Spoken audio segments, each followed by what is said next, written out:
animals are scarce, both for hunters and for sightseeing, scarce worldwide. Wildlife, I just told you, in all honesty, I know, because I care. I'm a killer at heart. Shoot, shovel, and don't say anything. I'm certainly not opposed to it because I can't see how it's going to hurt anything. He's the bully on the block. There's nothing beautiful about him. He's a gangster. He's absolutely a gangster. To me, that's somewhat sad. He's afraid that they may lose their livelihood, afraid possibly that their whole lifestyle may change. Money talks, and it may talk about getting the mine into this wilderness study area. I would leave. I wouldn't flip hamburgers for tourists. I wouldn't have Ranger Rick being my boss. If we're to coexist with predators, we've got to be able to kill the bad one immediately. No ifs, ands, or buts. Boom, you're dead.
Was struck, and as I am on every trip down the wild Missouri, the relative scarcity of wild animals.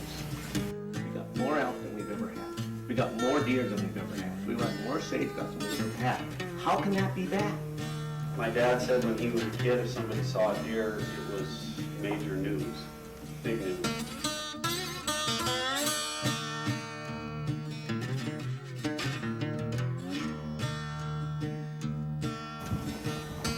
The grass plants, which is my interest, are not doing as well as when they were grazed.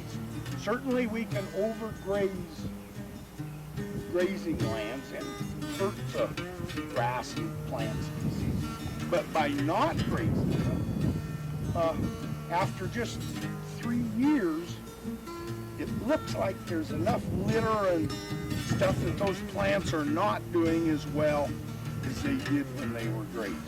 Even at the very least, we get 2 pasture deferment, which means that the cows will be in here June to mid-July 1 year, and the next year they're in the same area, but it's mid-July through into September. Then it switches again. That's the very, very least we can do. If you have, it's 110 degrees in the summer and you let your cows camp in one cottonwood grove for a month and a half, there's going to be no new cottonwood seedlings survive. That's true. I won't dispute that. Okay, I won't speak for these 2 guys, but for me, I see the biggest problem is continual hot season grazing. I think it's me too. Hot season is July, August, and September down here. You'll still get 100 degrees in September. By then, everything's brown. The only thing green left is right down next to the river. And that's where the cows like to hang out if they're allowed to. We've said it so, we haven't said this is bad. But we're fighting a bigger battle internally than we fight with the ranchers ever.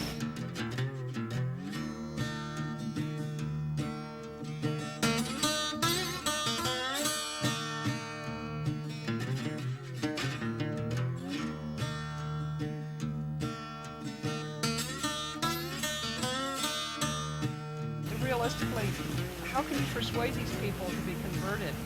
I think of other attempts to change people's attitudes, particularly people who are involved in agricultural pursuits, since they tend to be highly resistant to change. The more likely events overtake people, events beyond their control that force change. We would actually like to see them eventually pass a wilderness bill. It's going to have to happen, like Bill said, they'll pass 48 of them. And so eventually we have to have one. And if we don't do it, if our Montana delegation can't get together and do it, someone else will do it for us. And that's really not what we want. We don't want senators and congressmen from Massachusetts deciding what should be wilderness and what shouldn't be in Montana. There's very few occupations, very few places to live that offer the freedom that we have. I mean, we can get up at 5 o'clock in the morning in the summertime and go horseback and trot for 8 miles and never see anybody. And that's something that's you can't replace that. You can't describe it unless you've lived it. If they find anything of interest with this electrical thing, then they would like to drill 3 to 6 exploratory holes up there in the canyon. And again, I don't feel that that's going to hurt anything.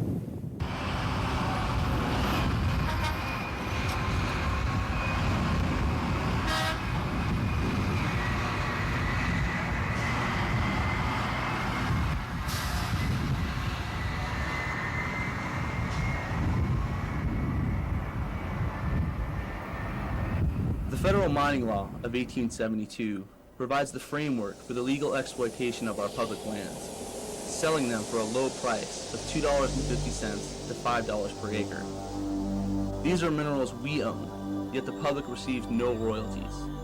Instead, the profits go solely to the corporations, which are often foreign companies who have no vested interest in our nation's well-being. These companies have little accountability for the environmental damage they cause, often completely avoiding cleanup and reclamation of their toxic, contaminated sites. The current standard in gold mining is a technology called cyanide heap leach mining. Low-grade ore is dumped by the truckload onto plastic pads and sprayed with the sodium cyanide solution. The gold then bonds to the solution, and the dissolved particles fall onto the pads, where they run off into collecting areas. Mining companies claim this state-of-the-art technology is foolproof, yet every cyanide heap leach mine constructed has had repeated leaks and overflows. Additional danger occurs when heavy metals or sulfide-containing rocks are mined. These rocks react with water and air to create acidic solutions known as acid mine drainage. Gold was first located at Spirit Mountain, a holy site for the Gros and Assiniboine in the mid-1880s. It was at this time that these tribes were being relocated and confined within the Fort Belknap Reservation, the borders of which were gerrymandered to exclude the large low-grade ore deposit at a nearby holy site. Technology of the time made extraction of such low-grade ore virtually impossible. By the early 1980s, new developments in gold mining technology made it possible for Pegasus Gold, a Canadian mining company, to begin development of the site. Construction began without environmental analysis. Today, the tribes living within the borders of the Fort Belknap Reservation suffer from the effects of cyanide and acid mine drainage in their water supply.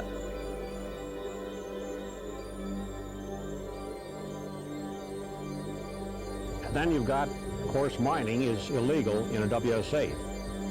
And this Kamenko Canadian firm is not a benevolent society, obviously. They're here for one purpose, that's to make a fast buck.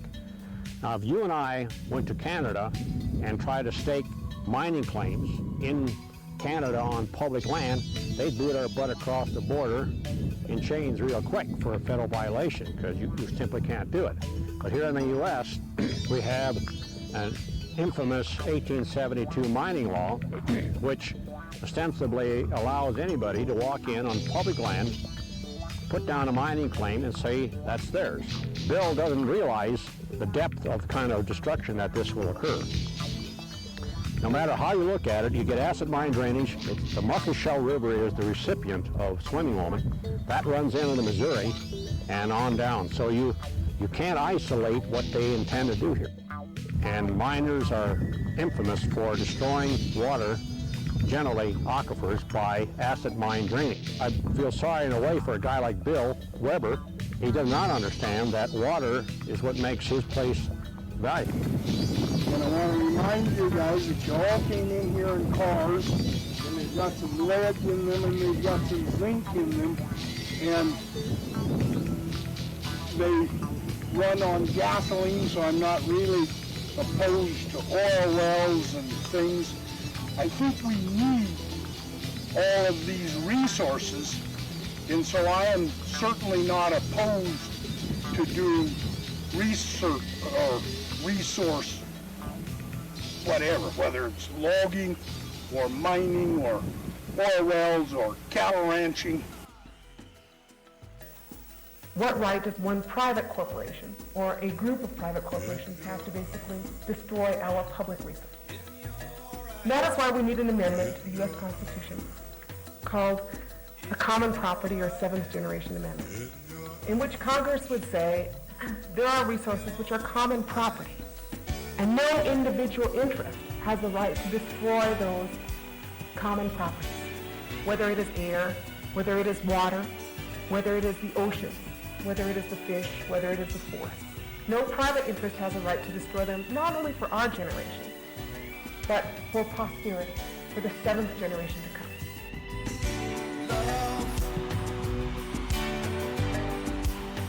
I get so lost sometimes.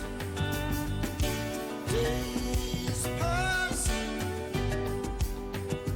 and this emptiness fills my heart. When I want to I drive up in my car.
see trees of green,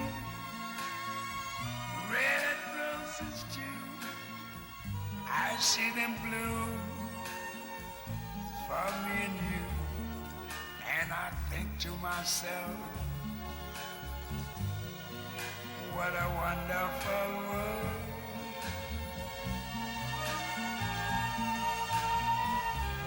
I see skies of blue and clouds of white, the bright blessed day, the dark sacred night. And I think to myself,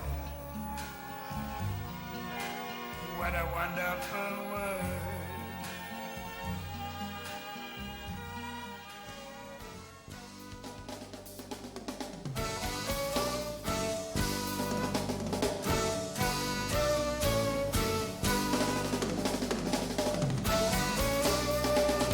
We were above, you were standing underneath us, we were none, yet lovers.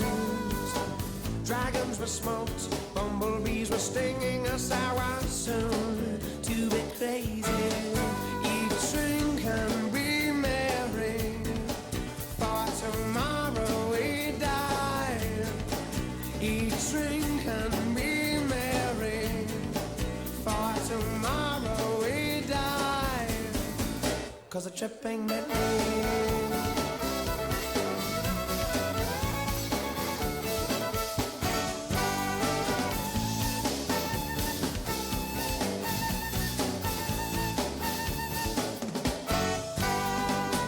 We're wearing nothing, nothing but our shadows, shadows falling.